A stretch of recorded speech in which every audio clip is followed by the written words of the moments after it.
टनबागो खां पोइ ॾींदो अथऊं। टनबागो में मला बिरादरीअ माण्हुनि पारां पोलियो या फड़ा पहिरण लाइ वियल लेडी हेल्थ वर्करनि सां बदतमीज़ी। लेडी हेल्थ वर्करनि ऐं तिलका अस्पताल टनबागो जे मुलाज़िम पारां जवाबदार ख़िलाफ़ टनबागो थाने साम्हूं हैदराबाद रोड ते धरणो रोड ब्लॉक। ख़बर मूजिब टनबागो जे वार्ड नंबर 3 गरीबाबाद मेला में पोलियो या फड़ा पहिरण लाइ वियल लेडी हेल्थ वर्करनि सां मला जाति जे नौजवान मुर्तज़ा मला पारां बदतमीज़ी करण खेनि ठेला ॾेई वापसि रवानो करे छॾे।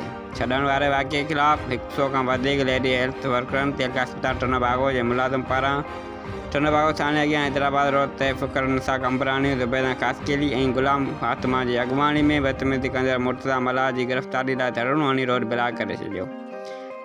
जंहिं करे ट्रैफ़िक मुअतल थी वई। 1 कलाक खां पोइ DSP टनबागो अब्दुल ख़ालिक इत्याल धरणो खणंदड़नि सां ॻाल्हियूं करे जवाबदारनि खे गिरफ़्तारी करण जे यकीन ॾियारण ते धरणो ख़त्म कराए छॾियो।